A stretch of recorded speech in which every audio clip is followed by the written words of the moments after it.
because it's hard to thrive when you're in survival mode. And now you're struggling financially because of what somebody on the internet told you. She bought it for like 170,000.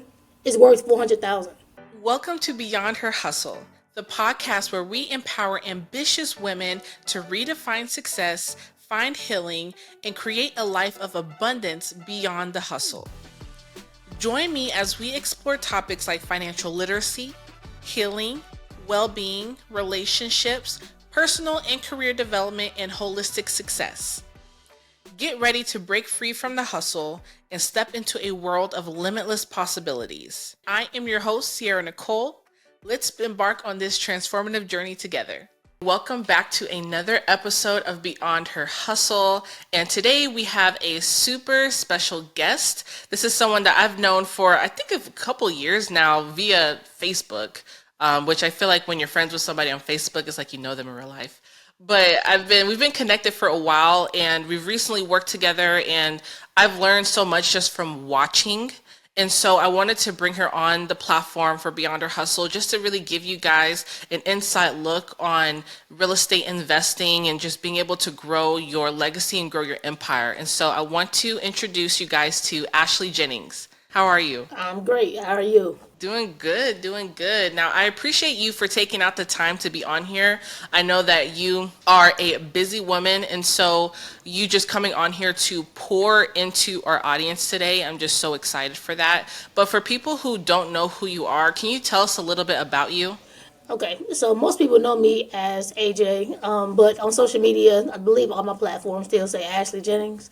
I'm a licensed broker, real estate broker in North Carolina, Georgia, and Tennessee.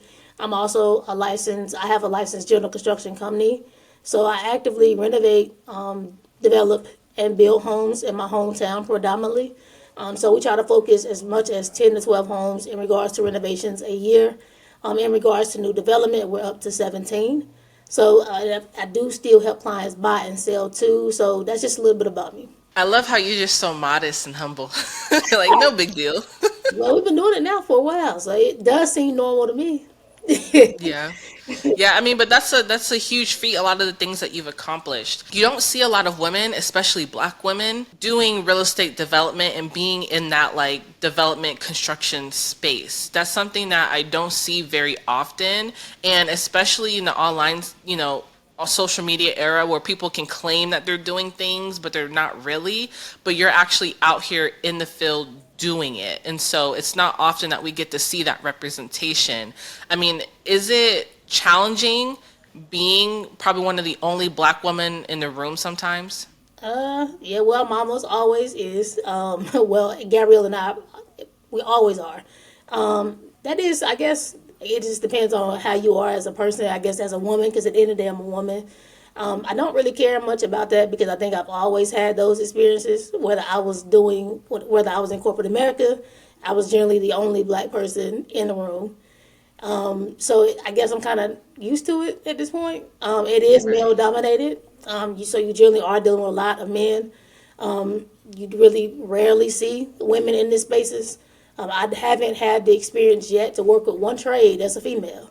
So it is very male dominated. So that can be challenging because you almost always are sitting in this masculine space all day, every day. So that can be, I guess, overwhelming at times. But other than that, I'm kind of used to it. And I can definitely understand that, especially on the corporate side, being one of the few, if there were any others. But I'm curious for you to just kind of talk about your journey as far as getting into real estate. How did you get into it, and what is your professional background? Okay, so my professional background is in social work and marriage and family therapy. I have 2 master's degrees. One was in criminal justice, which that was my first passion and goal whenever I got out of college. I did work at the police department in Gaston County in North Carolina. I ultimately decided I wanted to get out of that. I transitioned over into social work, ultimately into therapy. So my background is predominantly I think I did social work for 8 years. I moved up into the leadership role. Ultimately decided that I wanted to transition out. I kind of had a plan around what that looks like, meaning I worked a 9 to 5. So I think it was 5 out of the 7 years I've been in real estate. So I transitioned out of it. I guess in real estate, it has so many different avenues. You talk about wholesaling, so I did that. Um, Assignments of contracts is pretty much wholesaling. I help clients buy and sell property. It took me a long time to figure out kind of what was my niche. What do I like and what do I do well? So you kind of got to have those hard conversations with yourself. Okay, what do you do well? Sellers are great to work with. I enjoy working with sellers, but it's also very emotional where I don't really have a lot of emotions. And buyers are the same way. They can be extremely emotional. I got into the investor side when I met Rashana Scott. She's in Chicago. She's still my mentor. We actually do speaking engagements with each other now. So she introduced me to syndication and renovating properties with investors. I struggled in the beginning because people would post online, you can buy properties with no credit, no money. I'm like, now how the hell are they doing this? Because I'm confused because I've been doing this now for a while and I'm confused. Like, what are they doing different? So ended up joining one of her classes, which I'm still one of her students. And she ended up introducing me to syndication. So that's one of the biggest things I do really well. I can pool money rather quickly now because of the experience piece. So syndicating deals really pushed my career further. Believe it or not, most of my business does still come from the buyer and seller transaction sides. As I flipped homes, my business started to pick up more exposure. They tell you in this business all the time, listings make you last. That is true.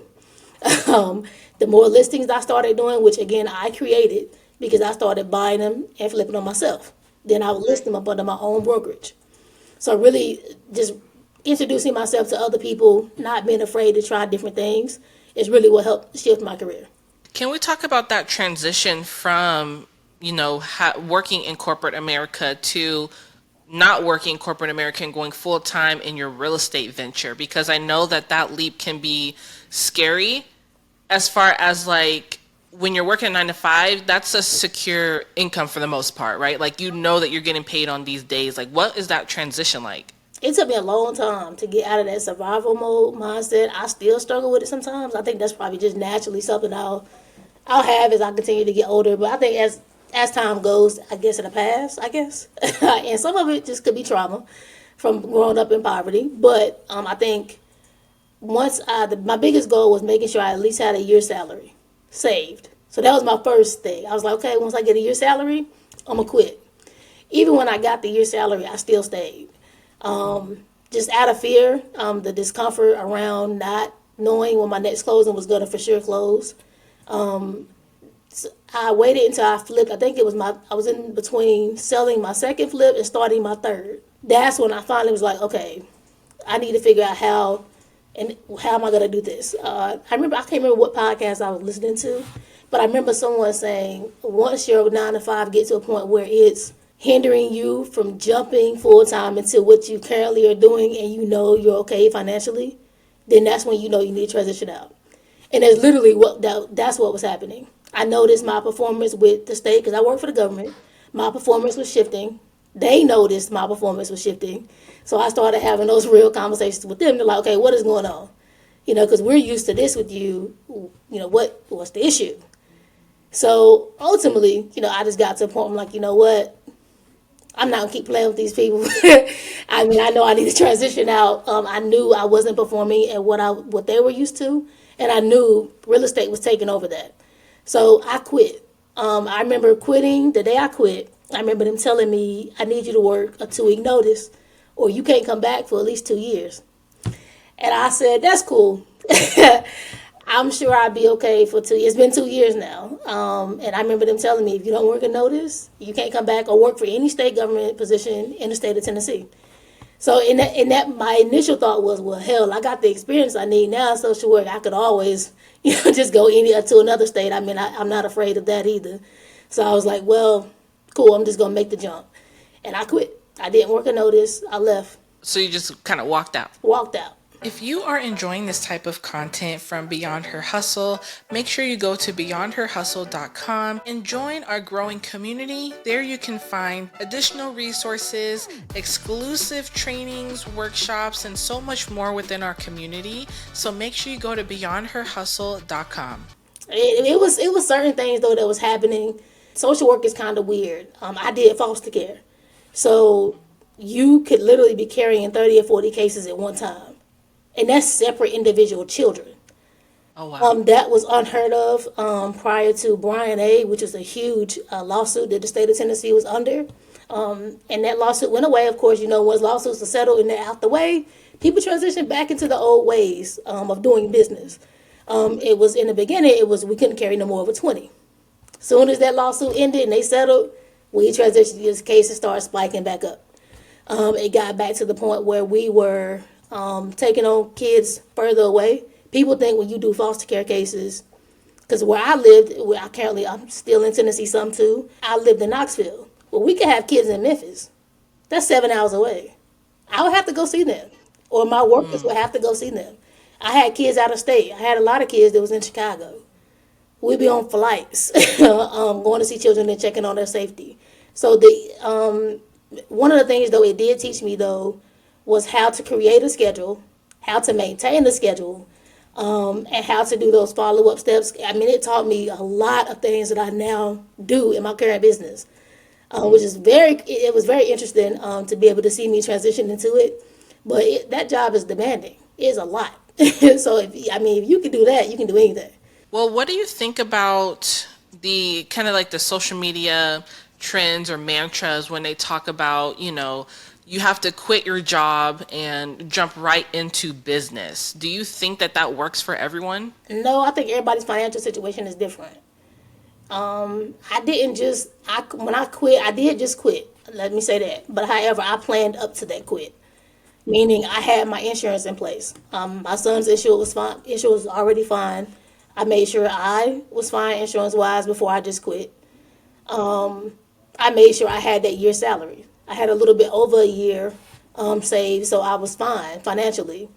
It changed a lot of different things. I didn't overspend. I didn't change my lifestyle.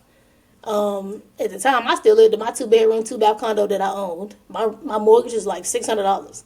So my rate was super low. I lived in a great area. My son was fine. I transitioned when I felt like it was best for me. People on social media did not believe that I still had a 9 to 5. And I think sometimes we care more about the perception than we care about our reality. Like, I don't care about what other people perceive me as. Like, I'm going to do me. What works for Right. me. So I think that's kind of some of what goes on social media. People just care more about what they perceive from other people. That's weird. Like, do what works for you. And if it doesn't work, that's fine. I think sometimes, too, the 9 to 5 piece throws people because of the freedom. And I guess you can look at freedom different ways. For me, even now, as deep as I am in the business, I have my moments now where I'm like, man, what the hell was I thinking? I was less stressed. I was less stressed when I did a 9 to 5, honestly. Dealing with lawsuits, dealing with people saying things about you in certain ways. And it's your last name. Or, my name. I'm no longer for the state. My name is Ashley Jennings, the Jennings Real Estate Group. When someone has something to say, I'm dealing with that in that capacity. Or it's a lawsuit. Or is someone not happy about something. Now you have to, figure out how to, deal with that situation. So it's a challenge for sure. But I think people just see the getting on flights. They don't Yeah. see the nights where you're crying, you're upset, you're stressed, you're frustrated because you're not spending time with your family. Because I literally went from, I don't think my schedule, honestly, I don't feel like it changed. I went from working 60, 80 hours a week. Hell, I feel like I work more. I do have those moments where I can sit back and be okay and chill. But then there's those moments where, okay, well, I have to pick up and I have to move around because business doesn't continue unless I initiate it, depending upon what it is. And it's true what you said about that perception versus what the reality is. And a lot of times online, we can get swept up in that perception. But like you said, before you really took that leap, you did do things to prepare. And I can say that with me, when I left corporate America, I did not prepare, and I definitely had to reap the consequences of not being prepared when I did decide to leave. And so that's why I always tell people, don't allow social media to almost like peer pressure you into making these types of financial decisions, because you're the only one that has to deal with the consequences of it. And most of the time it's financial. Then financial, I think sometimes, sometimes I feel like when you're doing something financially, it takes you off your game. mentally, because now you aren't in a mental space to be as great as you are. So here you go battling with, did I do it wrong? Am I still great at what I do? I mean, I have those moments sometimes, and then I have to listen to something motivational, get off social media. Which I honestly, when I'm on social media, I don't scroll other people's pages. I look at my own. Hell, I'm funny. So I'll be on my own page and I scroll my own thing and read the comment section of what I got going on. And that's pretty much it. And get on and look at people that motivate me and push me, and I'm back off. You rarely will see me commenting on somebody else's stuff. I generally don't.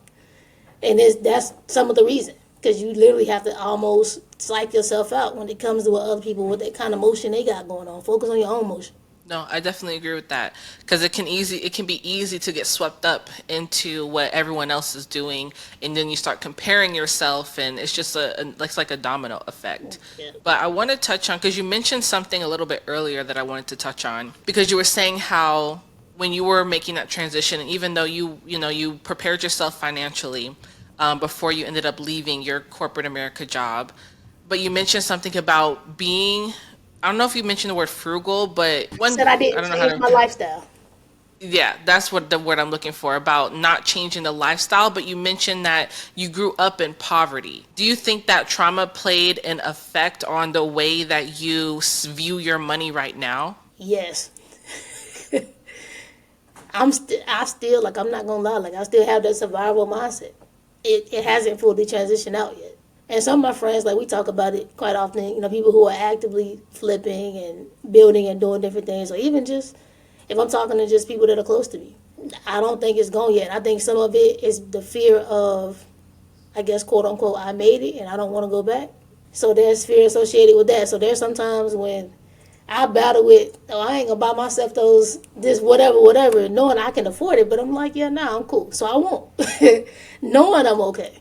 But it's still one of those things where I'm like, yeah, if it ain't something I have to have, I don't do it. And I think over time, again, it'll change. But, and some of it I am changing. Like, there's some times where I do take trips, and I don't, I won't just not buy something or not try to relax and enjoy myself. Because even on vacation now, I still struggle with actually taking time off. Like, I don't think I know for me, I don't. I'd be up in the middle of the night, like, Gabby, you up? I got this question. And she's worked with me for so long. She understands, and we have these real conversations. So, and she grew up opposite of me. So the working with me is very different, and she has to handle me differently, and it's kind of cool because she understands it, but it is a challenge. It is, and that's something that I've talked about in previous episodes before, just how trauma from growing up can affect the way that we handle our finances and the way that we handle our business. And a lot of times when we don't go back and actually revisit that and work through those things, it can definitely hinder us in different ways as far as just being able to grow as a person and as a business owner or CEO or investor. I can see that. Definitely. Scaling, now I'm being in a position where I'm scaling, I see I don't know if I can really associate the trauma or my environment with dealing with people. I don't know if I really associate it with that. I think or trusting. I have a hard time trusting people. I do think that's some of it. But I also think people they be people, and they don't show up for you like they need to sometimes. And, people taking from you, losing substantial, large sums of money. That does make you get to a space where you're closed off. And so now I'm getting myself to a space where I'm opening back up. Because I understand I can't scale without help. And I need to trust in order to get the help. So then that's something I've battled with.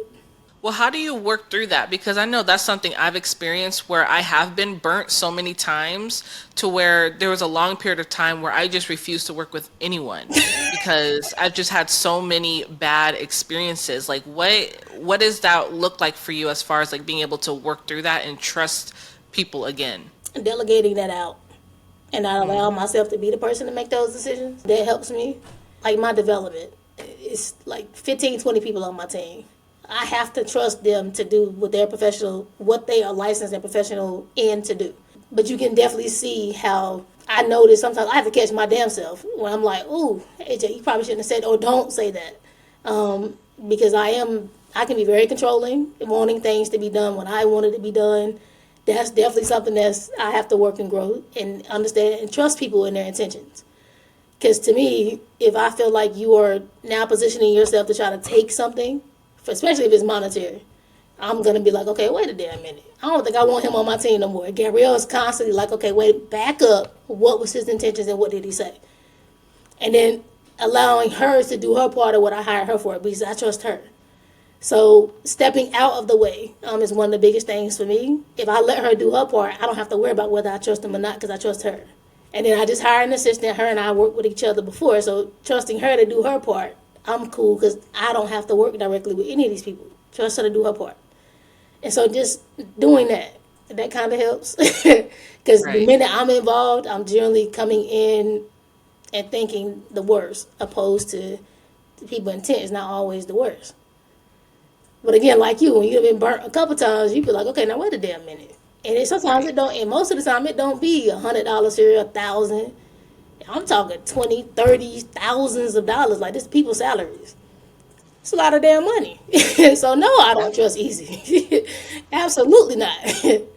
How is that with being in the real estate industry? Because I know I've heard horror stories with as far as like working with contractors and just other professionals in the industry, people going backdoor on other people on deals. Like I've heard some crazy stuff as far as just horror stories with working with people in the real estate industry. I've never had anybody backdoor deal of mine. I usually control mine. Hmm. Most of my deals, I do it because people know me. So now I've gotten to the point in my business where people want to be, where people, your sphere of influence is trusting you and bringing deals to you. So I'm directly working with families and friends that know me, especially foreclosures or people that pass away. I'm getting a lot of probate leads. These are people that know me. So I'm generally not dealing with that. They're looking at people. Ashley Jennings buying this for me. That's who I'm working with. So Right. it's kind of cool because that rapport has kind of helped me over time. So I never dealt with that. I guess the general contractor piece it was a terrible experience for the first few years of my career. That's the reason why we started the construction business of our own to kind of control that. It was terrible. I never had a project that I didn't fire a GC on when I hired out third party. Never. And every single time I fired somebody, I always lost a substantial amount of money. And everybody got paid before I did, even if I didn't get paid at all. Mm. So if somebody said they didn't get paid from AstraZeneca, they lied. I probably didn't get paid. But that's the business. I mean, I literally, there was one job in particular that I post about all the time that was the worst one. And there was a few things I learned from that. I should have listened to Gabrielle when she told me not to buy it. Let's start there. Because she told me straight out, don't buy this house. It's going to be a bad experience and you're not listening. And I said, so I told her, in order for us to learn different aspects of a project, you have to go through it. And she's like, again, you're not listening to me. So when it goes wrong, I don't want to hear anything. It went terribly wrong. And her and I didn't argue. We didn't have any issues with each other contractually or nothing. I paid her her part. I took my L because she did tell me not to buy it. She has told me that twice, and I didn't listen. And both times she told me, it hurt me a lot. Mm. So listen to people that you hire to work with you that know what they're talking about. And Right. then the contractor piece, you just can't control that. I mean, when they say contractors can get you, I mean, they just get you. And it really didn't matter how I tried to control the contracts with my general contractors, I still got. Because most of my deals, I would allow the contractor to do the carpentry pieces, and I would allow them to do like carpentry, floors, roof, framing, those key pieces. The plumbing, HVAC, and electrical, we controlled those. We hired those directly. We didn't let our GC hire them. We didn't let them hire them no more, because we learned if I fired the GC, I didn't lose my whole damn team. I just lost him. Everybody else can continue to move forward with my project. So we learned that after we got burned a few times. But Right. then we were like, you know what? We just need the whole company. Because it was getting out of hand. And it's interesting that you mentioned you get paid last, or sometimes not even at all. And I think that when people come into entrepreneurship or real estate, you see the flights, you see the cars, the vacations, right? But you don't see the days where you are the one who eats last. And sometimes there's not even enough left for you. Yep, that's happened a couple times. In most cases, flips take 6 months to close. So imagine if I don't get anything at the end. Hell, I don't work 6 months and didn't get nothing. Well, I mean, what keeps you going during those times? Because I know for most people, one deal goes wrong, and they're out the industry. It takes them out completely. So, like, how do you keep going when deals go bad? Well, I've never had a situation where I didn't have multiple deals going on at one time. I remember my mentor, Rashana, she would always tell me, she still to this day would say the same thing. You as good as your last deal. So if I'm only working on one, well, hell, that's you. That's crazy. What do you mean? Right. Like, how come you don't have six or 10 going on at one time? So I remember I told you I do flips, I do development, but I also do buyers and sellers. My biggest part of my business is buyers and helping sellers sell their property. So that's a 6-figure business. So whether a flip deal falls through or not, my I'm still getting paid from because I pay myself as a W-2 under my company. So I'm still getting paid. My flips are just that extra cushion. Lord forbid, for whatever reason, something slows down. Like for example, the rates increasing. I don't care any realtor in this business right now. They're lying if they say from January to probably about May. From January to May, lost hella deals. Because I had like 16 in my pipeline. I went to 5. Oh, wow. Interest rates shoot up. That means DTI changes. It means they can't afford what they were currently going to afford. Now everybody's dropping.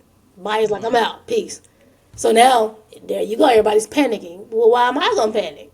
I didn't overspend. I didn't change my lifestyle. I still bought a flip in the mix to all of this. And I still got 17 developments that I own that's currently finishing out for permitting.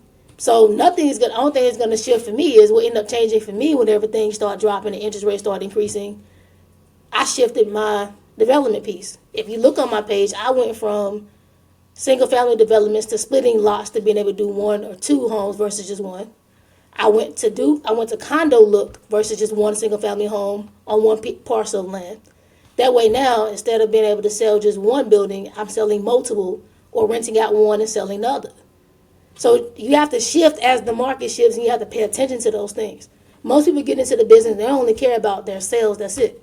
Well, you have to also track the money. If the feds are going up on rates, you have to now turn around and go back to those lenders you've been working with. What products do y'all currently have to help support me to stay in the business?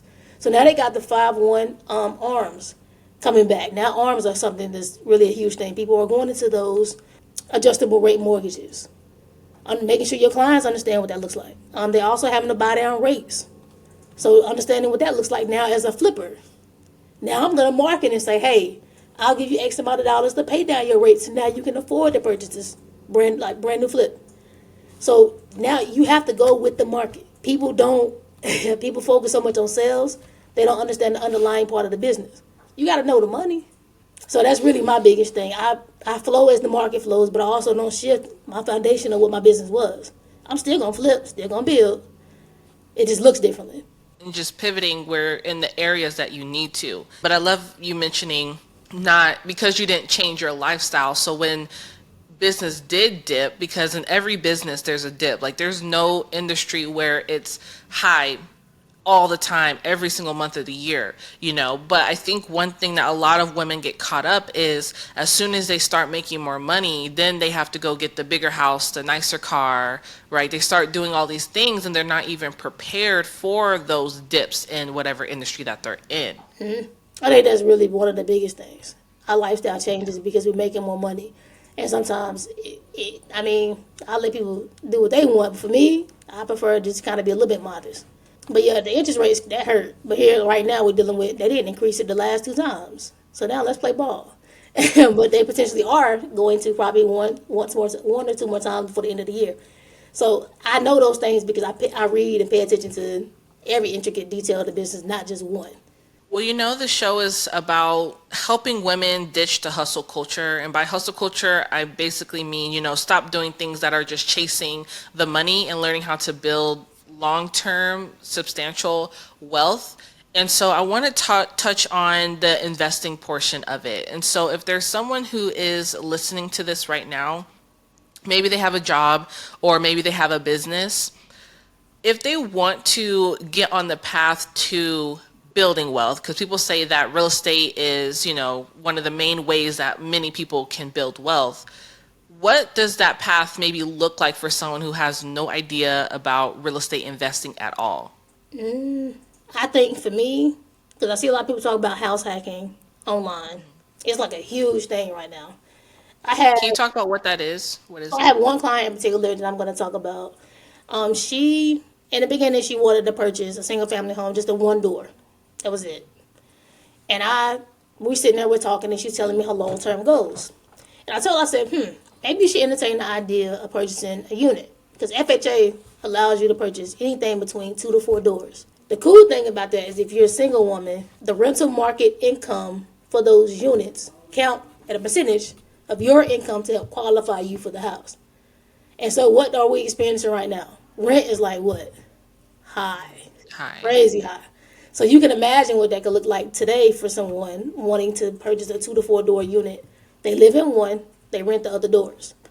So when the appraisal comes out, he does the appraisal as you're under contract, he's going to get the rental market income. And they'll be able to tell you what that is. And at a percentage, that lender can qualify that as your income because it's going to be income you're going to be collecting. I think that's single-handedly one of the dopest things ever. Whenever I first helped her buy this unit, I think she bought it for like $170,000. It's worth $400,000. She still lives in it, one of the units. And we're in the process now of her getting ready to cash out, renovate the unit she currently occupies, and now she's going to rent them both out, turn right back around and be a first-time home buyer again, because she was a first-time home buyer when she bought that unit, and they gave her $15,000 down. Well, now that she moves out, now she wants to get a condo. Because now lenders are not going to believe that you're going to move from a two-door and actually live in one unit and then move into another two-door unit. They're going to be like, okay, yeah, no.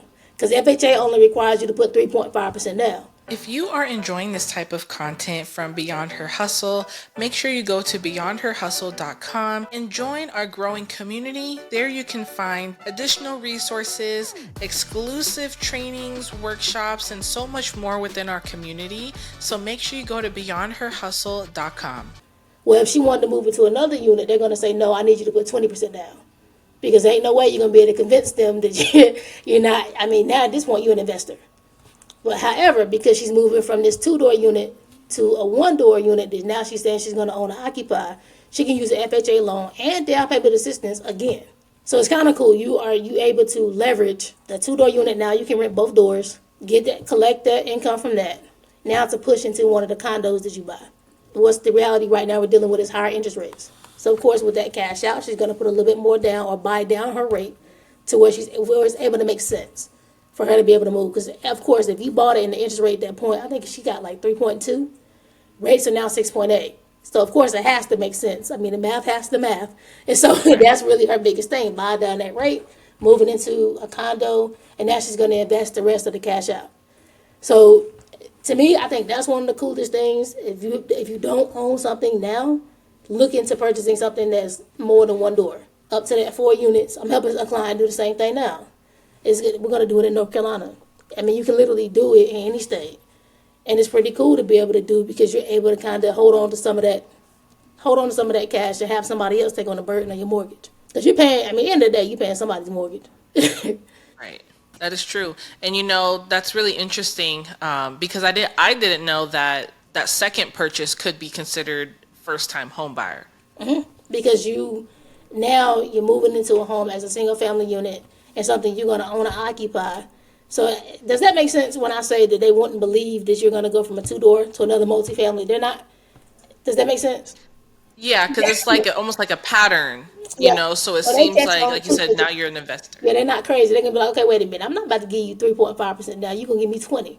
Because that's the average with an investor property. You put down 20% if you're going to buy and hold or whatever that looks like. It's usually 10 to 20%. So the hack is you get the 3.5% down and you can use down payment assistance. That's why they consider it to be a hack. Yeah, and that's smart because I think that's a way where it makes real estate investing a lot more accessible to people because oftentimes when you think about real estate investor, I think you think really big. It's like you think flipping houses, having multiple rental Or a homes, big apartment but building. yes, It's not true. that's usually what you think. And so that can be kind of intimidating to someone to where, say they have, a regular income, they're not necessarily a six figure or multiple six figure earner yet, it can be very intimidating trying to get into the space. And so they end up just not getting into it at all. And so I really like to where you purchasing smart right now can make it to where you have now income coming in from the real estate property, and now you can go and purchase maybe a bigger home or your dream home or whatever you want to call it. That one door home now you can purchase. And it's hard to convince. It's almost like you're convincing somebody, but they're looking at the same numbers you're looking at. You say you're like, okay, wait a minute, because she has a 2-bedroom, 2-bath unit on each side. Well, now those 2-bedroom, 2 baths rent for $1,800 in Knoxville a piece. Well, her mortgage on that one unit is $875. So why would I not? Right. And then you have it now to where people are doing those communal spaces, or like the one unit, she has nurses in them. So she's renting out the rooms. I mean, it's almost like, make it make sense. Why would you not do this first? Right. And then people get stuck on, well, I got to live in it for a certain amount of years. No, you don't. That's another key thing, too. You don't have to live in it for X amount of people. The lenders understand that you're going to have life-altering events that's going to have you move from one place to another, especially now in this economy. So they understand that. You can't sell it. If you sell it, that's the pick. If you sell it, the $15,000 down payment assistance she got, I think, and if you sell it, you have to pay back a certain amount each year you own it, if that makes sense. So I think it's like a 3 to 4 year piece, and that's it. If you own it for more than 4 years, it's forgiven. It's your 15K. You sell it that first year, you maybe have to pay them back, I don't know, 5,000 of the 15, something like that. I guess it's good to always read the fine print, huh? Yes. Definitely. But I love the whole house hacking. I think it's awesome, especially if you are, able to do that. Now, I want to kind of dive into family and you being a mom and also, running this business, because I know that it's not easy. And oftentimes I'll hear women, I get them in my DMs all the time saying how, they want to start a business or they want to, leave the 9 to 5 life, but they have kids. So they're not able to allocate the time, the energy, the resources into building out their dreams. So I wanted to touch on your experience as far as being a parent and like, what is that like and how do you juggle that with everything that you have going on? Man, I just take it a day at a time. The parenting side of me, I literally have learned just to take it a day at a time because it's a lot. And I don't want to say the wrong thing on your podcast.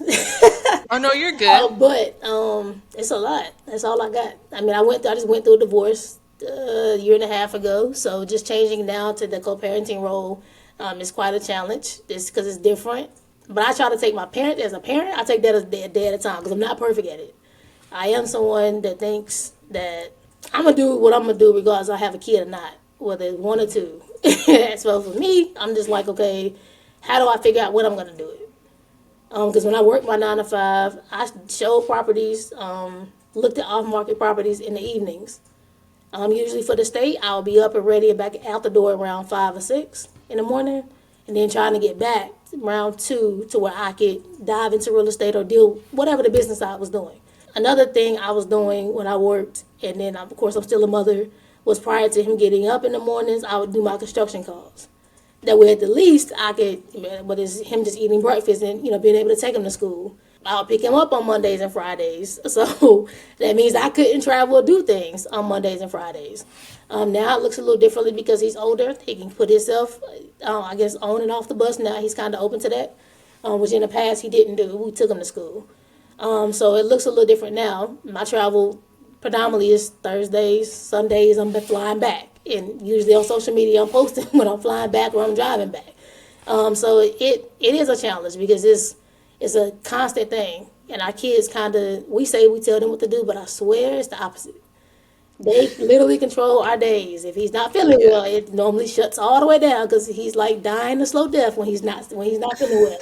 So you're like, oh my God. So it's hard. Some days it's okay, and then some days I'm like, what in the hell? Especially if I don't have someone to keep him. That can be a challenge. I take him with me. He doesn't always want to go with me. Now he's older. He can say he don't want to go. So I'm like, well, today you are.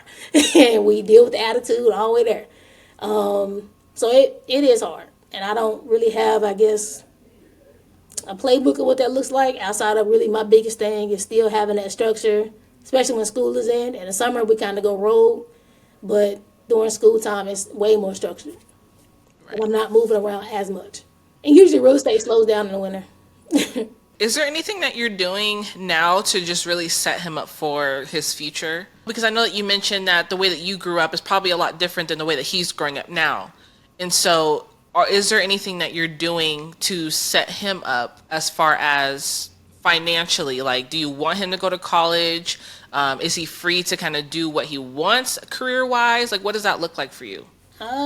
So I don't feel like he's. I guess I'm not gonna use the word free. I think my biggest thing, which he'll tell you, you ask him. 18, I really want him to get his real estate license. That's really important for me. It is one of the biggest things in my will and my estate planning for him. That's important in order for him to be able to gain property that I'm gonna pass to him. He has to have his license. He understands, like little small. He's 14, about to be 15. So of course he doesn't understand everything, but he knows what I want from him in regards to real estate and getting at least to the point where you have your license. I think is very difficult to pass down things if we don't teach them how to maintain it when I'm not here. So real estate license, no, it does not teach you how to invest in syndication and all those key things, but it teaches him enough to continue the Jennings real estate firm. So my biggest thing is appointing a broker in charge. I'm going to do that now. So I've started working on hiring somebody to be in my role for my firm, the way I can step out. So that's something that I will teach him how to continue to maintain. He doesn't have to run it as long as he continues to keep it open. So that's really my biggest thing, and having agents up under it to have the additional income come in for him. Working on his credit profile now. American Express allows you to add them at 14, so adding to where his credit scores can start. My biggest goal is for him to have multi-units when he's 18. Doing a down payment for him, gifting him those funds. So any of the rentals I currently own, he would take ownership of and start having that income under an LLC for him. So college, I go back and forth. He can do whatever he wants. I intend to pay for it. Same thing for his first car. Same thing for his first house. I want him to live a life of solace and peace, and I feel like that's important to do. Even if, because some parents say no, you should be able to you fight for everything. That's on you. I did not like that for myself, and I don't want that for him. There is things that he is gonna fight for, have to work for. I don't feel like it should be basic necessities. They can still be sufficient and live a great life, and it doesn't necessarily have to be at the expense of basic things. We should all have a car. We should all have somewhere to live. And I don't have a lot of pressure in regards to where he goes to college or not. I went, and I think financially it was the worst thing I ever did. Really? Yep, Why? because I used none of it, and I'm still in debt. I think it was a poor decision. And had I known what I know now, I probably would not have gone. Do I appreciate what I've learned along the journey of going to college and working in corporate America? Yep. But I think if I was introduced to entrepreneurship back then, I probably would have went this route. Because even starting out, I didn't really care much about college. I went because I was told that's the route to go. And we should go. And if you don't, you can't be somebody. Well, I went, and now I use my license that I obtained in 3 months, and I made more money in 2 years than I have the entire time I went to college and went and worked in corporate America. And I think that's the story for a lot of us. Because I know I definitely went just because I was told to go, and I didn't even know what I wanted to do, what I wanted to study. I was just going to go. And I still have student loans to vouch for it. Yep, me too. And I'm going to probably hold on to them until the day I die. But I think that was probably the worst financial. Notice I said financial decision. I didn't Right. say that the experience and the learning journey that I didn't need. I definitely needed it, but I just wish I didn't have that debt. No, and I love that. I love that you have the mindset of not wanting your kid to endure the same struggle that you had to go through, because I think a lot of times, especially in the Black community, I hear this a lot. where, I had to go through it, so now they need to go through it so that they can, build their character or, whatnot. I hear that a lot. And so the fact that you have that mindset of, I don't want him to start where I started, is more so starting where you leave off. Yes. I don't know. I guess we look at Is that differently though. How do you look at it for your kids? Well, I have a similar mindset as you. I want to be able to set them up to where they're not starting from zero. Because I had to start from zero. Nobody taught me about credit. No one taught me about money management. None of that. And so now in my 20s, I'm having to learn all those things about how to manage money, how to manage debt, about buying homes. I have to learn all that on my own. And so I want my kids to be able to start at a place to where they don't have to learn those things through their 20s, where they can be set up so that they, whatever they decide to do, is up to them, but they at least have that financial support to support whatever their dreams are. Yeah. That's really important to me. But like I said, I feel like, and I don't know if it's just like a trauma thing within the Black community, to where we feel like our kids should have to endure the things that we once endured. I think And that I just see definitely that is. so often. And my mother says that a lot. Still to this day, out of all the things and all the work I do, of course, I say different things to her. She's learning things, but she'll still make that same comment. I'm like, it's absolutely amazing. She still feels that way. I'm like, I don't understand. But I mean, I was that way. I had to buy my first car, all my cars. Nobody did that for me. My first home I bought, I was 19. Nobody helped, so it sucked. But I do think it definitely built a lot of character around how I am today. Do you think that kids can still build that same character when they are given the car, the home, versus how you had to work for it, so you built those certain traits? I do because I think they're gonna want to maintain it. And see, they gonna care a lot about image and perception. He gonna care a lot about that. So, is it you gonna maintain it or you're not? And the way my estate planning works, you can't sell nothing of mine. He can refinance, he can cash out a certain percentage, but he can't sell anything until a certain time, in which he's gonna be much older before he can even do that. Because I know he's not gonna be responsible early on to handle it properly. I think that's some of the biggest issues we struggle with in the Black community. We hand some of it. I'm not handing it all to him. My goal is to control as much as I can from my grave. So uh, some of it he is going to have to work for. But again, basic necessities, I think that's wild that we think our kids should just know what to do. I mean, even now, like now, you and I, we talking, we be like, shit, I still got certain debt. Like student loan debt, we both laughing like hell because I have who? Man, we'll deal with that later. To me, I'm just like, if the basic things, having somewhere to live, having a car to drive. If he decides he wants to work a 9 to 5, cool. You got a car, you got a house. So those basic things he has. I think it's wild that we expect our kids to know. The Black community, we be like 18, figure it out.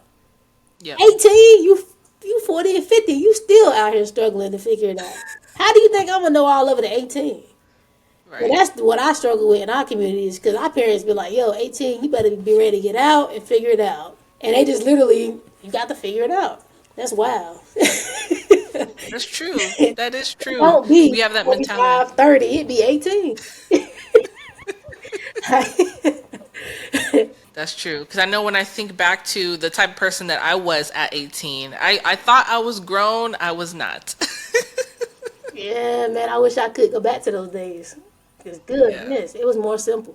But yeah, it's true. We do expect them to know, but you don't know what you don't know. And so passing on that, not only the assets, but also just the education to go along with it is just really so important. And I think especially with these newer generations, I think that we're more so like waking up to that, to where we are the ones that are wanting to change those generational, curses, so to speak, for our kids, to pass down that information that they need so that they can thrive as they get older. So that's so Yeah, important. that's funny that you think you. It's funny to meet somebody and they think how you think. Cause it's very rare. Because most people, even I see wealthy people say the same thing. They're like, Yeah. absolutely not. They're gonna have to figure it out on their own. I'm like, goodness. But they do. They say it. So I don't know. I guess in a few years when we do another podcast, let's see how he does.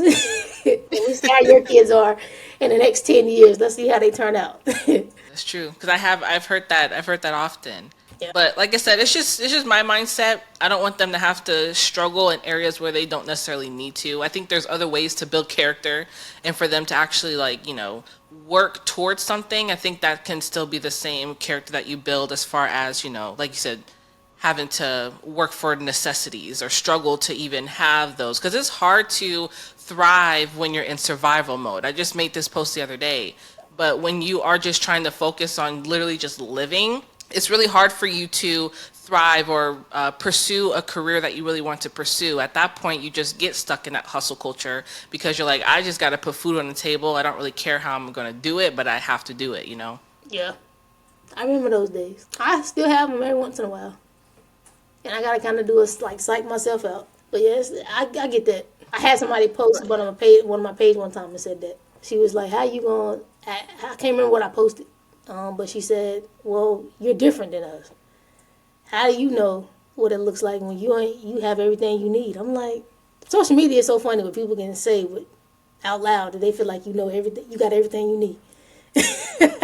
But I sometimes forget, there's some people that do struggle with just basic things. That's true. And it's actually the majority of people in this country struggle and they deal with food insecurity and homelessness and all of that. So it's very challenging. And that's why I always tell people don't allow social media to bring you into poverty because you want to quit your job just because you see everyone else doing it, but you have no financial plan in place. Your business is not making money, but because you want to be seen as that boss or that CEO, and now you're struggling financially because of what somebody on the internet told you. Yep.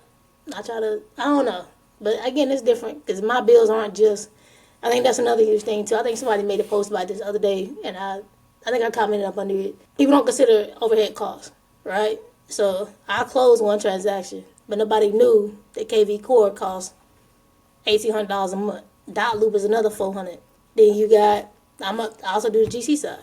Builder Trend is a system we use. It's $1,500 a month. Insurance, $5,000 every 6 months. So if I don't do no sales or we'll do any construction or any flips, any developments, those are fees outside of just my basic living expenses. If the lawsuit comes up, lawsuits on average, especially if you go to Superior Court, are $30,000 or more just in legal fees. And even if you lost or you won. So people don't see that. They just see, but I saw you on a plane. I saw you on vacation. Your family looks so happy. I get that all the time. Your family looks so happy. Well, I'm glad they look happy because today I was pissed off. but people don't see any of that. I think it's just because we don't. That's what me and Gabrielle have talked about. Trying to be more authentic, showing those things. People always tell me they want to be a realtor. Being a realtor is expensive. We got MLS dues. You got National Association of Realtor dues. Don't be licensed in more than one state. Now you paying multiple MLSs, multiple E&O insurances if you get sued. So that's a lot. It ain't cheap.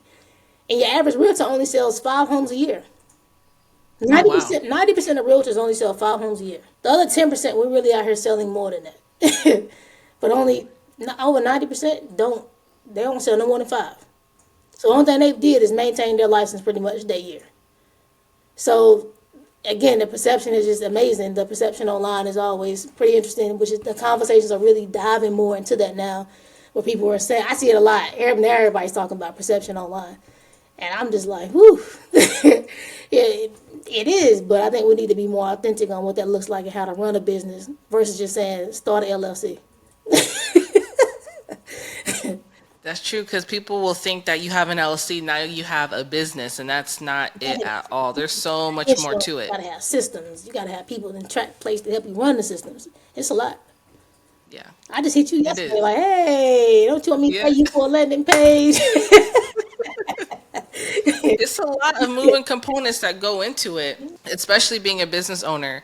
But I am glad that the conversation is being opened up now where it is a lot more authentic and people are, showing the real behind the online perception of business and making money. I think it's such a needed conversation, which is a big part of why I even started Beyond Her Hustle, so that we can talk about things like this and not only talking about getting to the money, but we need to talk about all that goes into maintaining that money, growing that money and just creating a long-term game plan, because a lot of times we think about the now, but we're not thinking long-term what this is going to look like for us in the future. So Yeah. that's really the main reason why I wanted to not only build this platform, but also just have you on as well to talk about your experience, because you've experienced a lot, and you've done a lot, and you're someone who's out here doing the things that they talk about on social media, which can be very hard to find. And so I really just appreciate you coming on and just sharing parts of your journey and dropping a few gems for us as well today. No problem. Thank you for having me. Of course, where can we find you on social media for anyone who is listening? Ooh. Ashley Jennings, you'll see in parentheses, I guess, the real estate queen. And then on IG, it says AJ Real Estate Queen. Jennings Real Estate Group is my brokerage. So it's on Facebook and IG. Awesome. I love it. And I'll make sure that we put your social media pages down in the description of this podcast episode. But again, I appreciate you for taking out the time to be on with us today. And everyone who is listening, you can listen to this podcast on all podcast platforms, and you can catch the video as well at beyondherhustle.com.